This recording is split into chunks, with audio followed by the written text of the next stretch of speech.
that is definitely my shady smile. But in a nutshell, Luca is not obsessed with Gemma. Luca is obsessed with Gemma's dad. And that is all. Thank you very much. Hello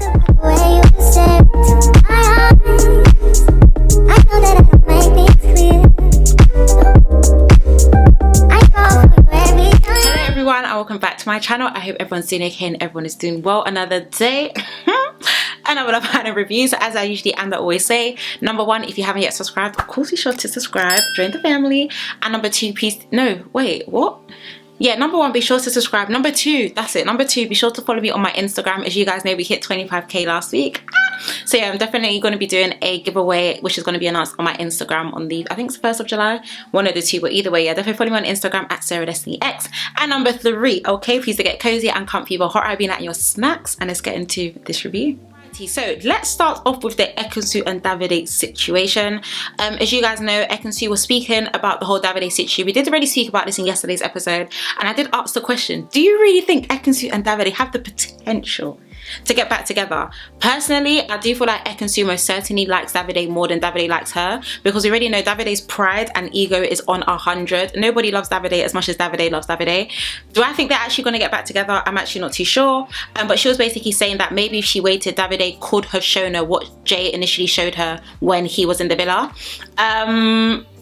I don't know, I won't lie, I feel like the way Davide's pride is set up, there's actually just no going back. And even if he does go back, it's 100% going to be for bants. Anyway, Davide was speaking with Jay, and he basically said that Ekin-Su's expired to him, which I thought was LOL, first of all, because technically all your exes are expired to you when you really think about it. Davide, like I said, I feel like Davide's ego is just on 100, because he basically, or essentially just said, you know, like, I can literally get Ekin-Su like that if I wanted to. So I don't know if I see them getting back together. A lot of people feel like they probably do have a lot of sexual tension between them, which I do 100% agree with, but I feel like they're just one of those toxic couples, if that makes sense. So maybe they still like each other and will do certain stuff, but in terms of Davide being 100% serious with Ekin-Su, I don't know if I see that happening just yet, if I'm going to be honest. So that's that situation. Let's move on to, okay, in fact, let's really marinate this one, right? So let's move on to India, Dami, Gemma, Charlie, and Ekin-Su speaking, because this was really, I guess, the gist of the episode. Do you get? I don't know why I'm speaking like that. Anyway, yeah, it was basically the gist of tonight's episode. First things first is they were asking Charlie, you know, what is he good at? And Dami said boring, and they all ended up laughing. I don't know why they were laughing. I know they were trying to be nice, but I don't know why they were laughing, because like I said this in previous videos and I'll keep saying it, I can watch paint dry. Okay?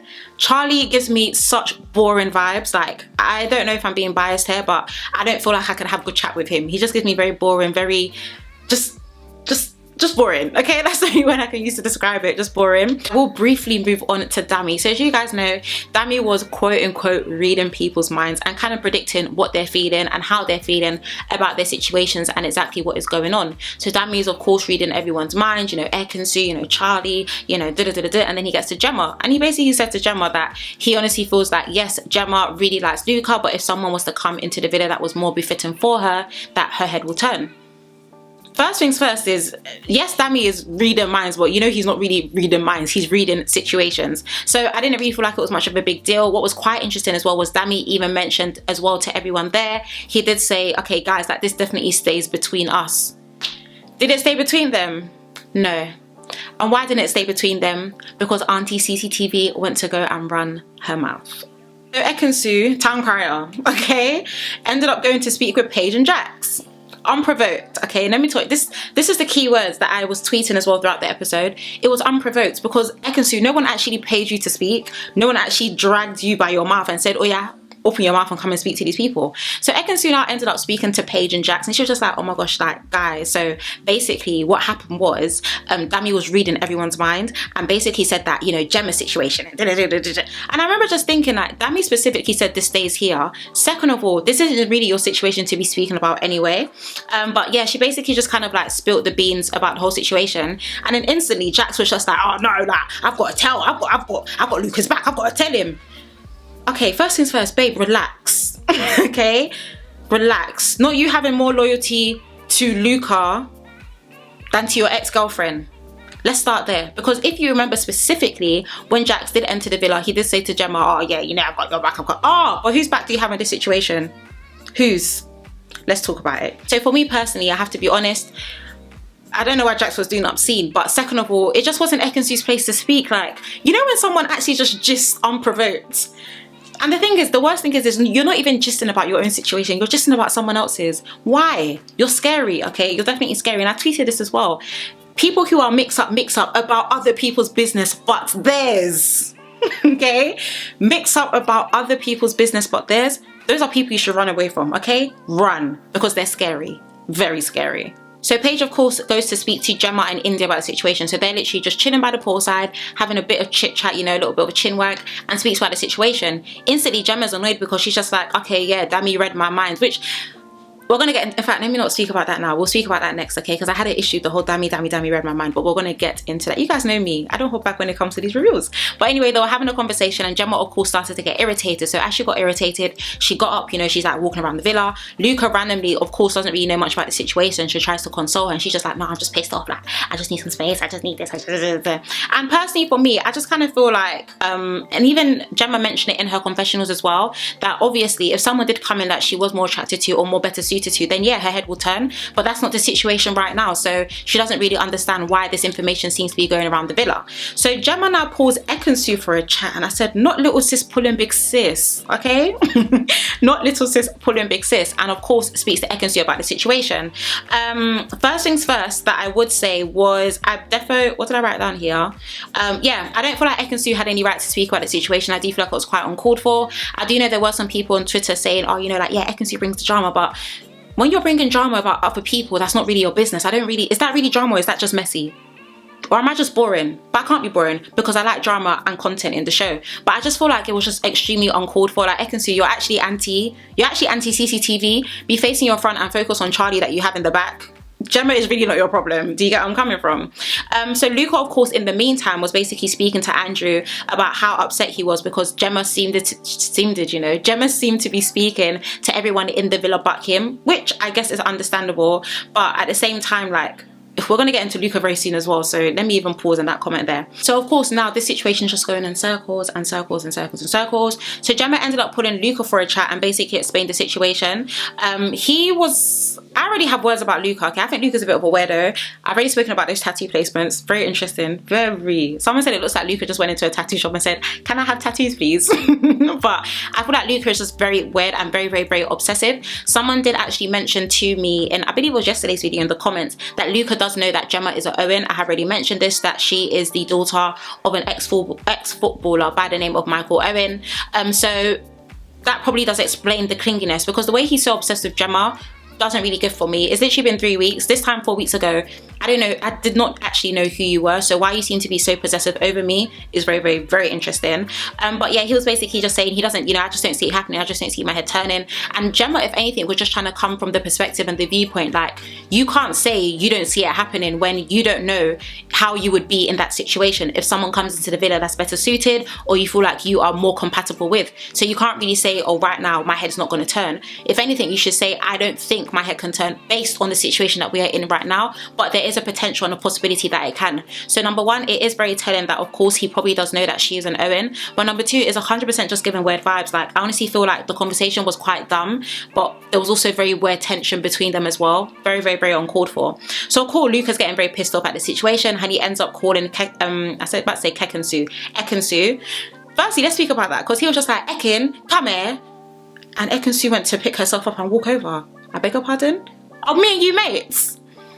Are me and you actually mates? Maybe it's just me, okay? Maybe I'm just too Nigerian for this, or I don't know. But there's no way someone's just going to call my name and say, come here. Come where?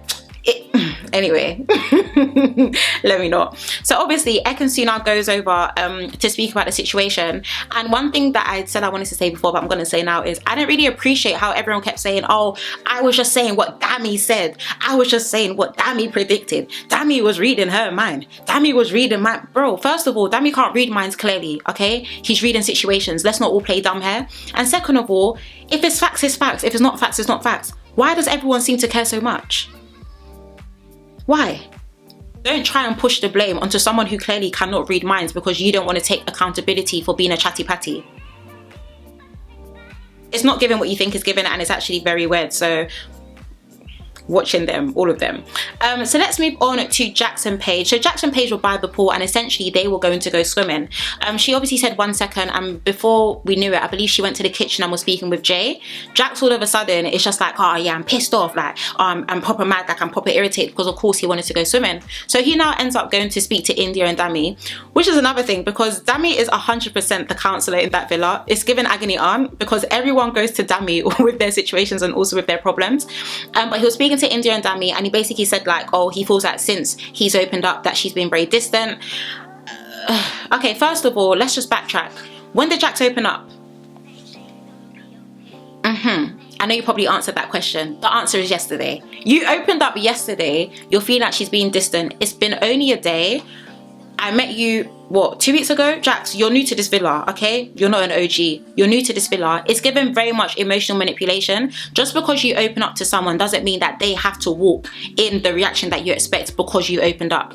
Am I making sense? So I feel like for Jacques, if anything, okay, you opened up, let Paige marinate the information. If she wants to get to know Jay, she can get to know Jay. If she decides she doesn't want to get to know you, she doesn't need to get to know you. Just because you've opened up, as rude and harsh as this may sound, it doesn't mean that someone has to be receiving of the information that you've shared with them. So for me, I definitely feel like for Jacques, it was 100% given emotional manipulation. It's really not, personally for me, I don't honestly think it's that deep. Thank you for opening up, I really do appreciate it, but don't start getting mad because you see her speaking to a guy that you told her, not even told her, you told him to crack on with the girl. So why are you moving mad? If you didn't want them to crack on, then you shouldn't have given Jay the green light. Thank you very much. So moving on in that whole situation, Jacques now ends up speaking to Antigone, and he basically was just chilling. They were just speaking regularly, who I really like, by the way. I really like Antigone. I really hope someone does come in a bit for her. She definitely gives me cool London vibes. You guys already know how I feel about Antigone anyway, chef's kiss. But anyway, yeah, Jacques and Antigone were having a little chat, and of course Paige now comes over. Sweet Paige. I mean, she probably doesn't even know that there's a situation at hand. She doesn't even know that you're probably pissed off at her. So obviously Jacques now randomly says, oh yeah, I'm just sitting here with my laces undone because I was supposed to go swimming. Jacques, I'm watching this guy because I don't think he's as genuine as he's trying to come across to be. Antigone, you know when someone is in an awkward situation and you're just like, what? Time to go.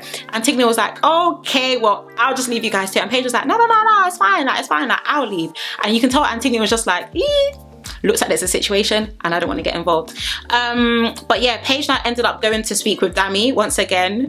Counsellor Dami, Oshe Badest, okay? Counsellor Dami. Counsellor Dami, that's what he is in that villa, because he seems to know everyone's issues, not because he's being nosy, but because people always come to him with their issues. So I guess it shows that maybe Dami's quite trustworthy. So Jacques now comes over and he wants to speak with Paige, and he was saying, oh, you know, he feels weird because he's opened up to her, whatever that means. It's definitely been 24 hours, but whatever. He's opened up to her, and of course, like, Paige is just there smiling and stuff like that, and you can tell Paige is so sweet, but you can also tell she's quite gullible. If I'm going to be very honest, I do think she comes across as being quite gullible, and that's not necessarily a bad thing, by the way, but you can tell she's a certified lover girl, so maybe she just really loves, you know, lovely actions and lovely speeches and things from people, and I feel like she definitely does like those things from Jacques. So let's move on to, I've got a text. As you guys know, Antigone ended up getting a text that they were going to have a blue party so that everyone should glam up. Not to be a Debbie Downer or anything, but they have parties every night, no?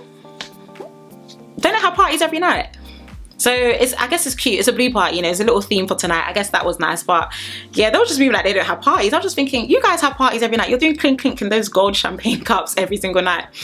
So anyway, Jacques, Paige and Luca were having a chat. Paige was basically saying that Luca is probably more invested in Gemma than she is, just like Andrew is with Tasha. And all of a sudden Luca started getting quite irritated, like, oh no, like, that's not true, that's this, that's that. And basically said that he needs to have a conversation with Gemma to find out if they're on the same page or not. And of course Luca ends up pulling Gemma for a chat regarding the situation. He basically asked her if they feel like they're on the same page. What was very strange was he was just like, you know, like, I won't lie, like, I see a future with ya. Babe. This girl was 19. Not saying you can't see a future with someone that's 19, by the way. I'm not saying that, but you didn't know this girl 4 weeks ago. Now you see a future of her in less than 3 weeks. Oh, okay. Interesting. That is definitely my shady smile. But in a nutshell, Luca's not obsessed with Gemma. Luca's obsessed with Gemma's dad. And that is all. Thank you very much. So let's move on to Paige and Jay. Paige and Jay were basically just having a situation as to how things are going, and Paige finally, Paige finally closed the door. Because remember she was saying, oh, you know, the door. Oh, sorry, I thought I saw a spider. Yeah, it's not a spider. Okay, cool, yeah. She was basically saying, oh, you know, the door. Well, she finally told Jay that the door is closed, and she definitely does want to crack on with Jacques. So I guess Jacques has won. Emotional manipulation at its finest. But Jay was very understanding. He did say, I can see that you and Jacques seem to have a very good relationship and couple and situation in the villa as a potential couple. So he does feel like he is going to step back. And Paige should say that she is very relieved that it did come to this. But in honesty, I guess we kind of saw it. Like, how am I in a couple with you and I'm walking past you and the person you were in a couple with doing up hugs and kisses and touching and blah blah blah? It's not really given.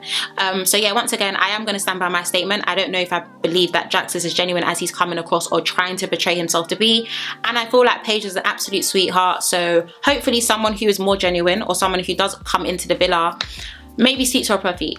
If Jacques is not being genuine, if he is being genuine, then I wish them happy days, but if he's not, Paige deserves better. So last but not least, you should know when I do that face I'm about to speak about, right? Thank you very much. Last but not least, let's speak about Tasha and Charlie and Tasha and Andrew. I honestly thought we were gonna go a whole episode with this situation not arising, but here we are. So Tasha and Charlie decided to go for a chat, and she basically was saying that she doesn't feel like there is a spark there, and she 100% wants to pursue things with Andrew. And then of course she ends up going to speak with Andrew. So her and Andrew end up going on the terrace. Sad music starts playing, and she's basically like, I just wanted to let you know, that I just kind of feel like it's just me and you, and I'm just so happy. Like, I haven't felt this happy in a while. I just feel like I love how things are between us and everything. Andrew, like a didgery, is there watching, like, oh, yeah. And I'm just thinking, like, Andrew, wake up, okay, and smell the coffee. But in fact, some people don't want to wake up and smell the coffee, and you can't force them to. Do you get what I mean? You definitely can't force them to. So if this is what Andrew wants, then Andrew can have it. Do you get what I mean? But personally, even Tasha as well in the confessionals, I think she said something along the lines of, like, that was the best conversation that she's ever had. Not in the villa, or listen to what I'm saying. Not in the villa, in her life. Okay. You guys already know how I feel about Tasha. If you don't know, go and look at my past reviews. But I just feel like she's definitely playing a big game. I will not be surprised if Tasha's head turns in Casa Amor, and no one should come and try and tear my singlet, because what I said was true, and someone wanted to come and tear my singlet, but no more, okay? Because now I'm tearing singlets, okay? But I do 100% believe that Tasha is playing a game, and I do 100% also believe that she defo used Andrew as a safety net to stay in the villa. Andrew, of course, isn't going anywhere. His eyes isn't peeled on anyone else in the villa. So I do feel like Casa Amor will be very interesting for both of them to see if any of their heads end up turning. If Tasha's head turns again in Casa Amor, I don't want to hear Pim for the rest of this season, okay? Don't want to hear nothing. So anything else I want to speak about? Anything else? Number one, before we get into tomorrow night, number one, where was Danica in that episode?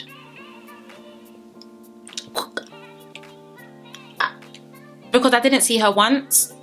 I actually did not see her once. So Love Island, I know certain storylines bring in certain views, but please, let's at least show everybody, okay? Because I'll be honest, and a lot of people have mentioned this in my comments as well, and I also do agree, I don't necessarily feel like Danica's had a fair chance at love in Love Island so far. Yeah, so it was quite interesting. I honestly didn't know Danica was even in that episode. I don't know, is she back in the UK? I actually don't know. So I do feel like Love Island need to, we just need to be getting screen time of all of the contestants at least, even if it's 2-3 minutes. Let us hear their mic, let us know that they are there. So of course we ended up getting a tomorrow night, and of course tomorrow they are going to be playing the temperature rising game. I guess I like this game because it goes to show who really rises someone's temperature, and they may not be in a couple with them, so I guess it can cause some drama. But I can't believe this game has come around so quick, to be honest. I definitely feel like this game usually comes later.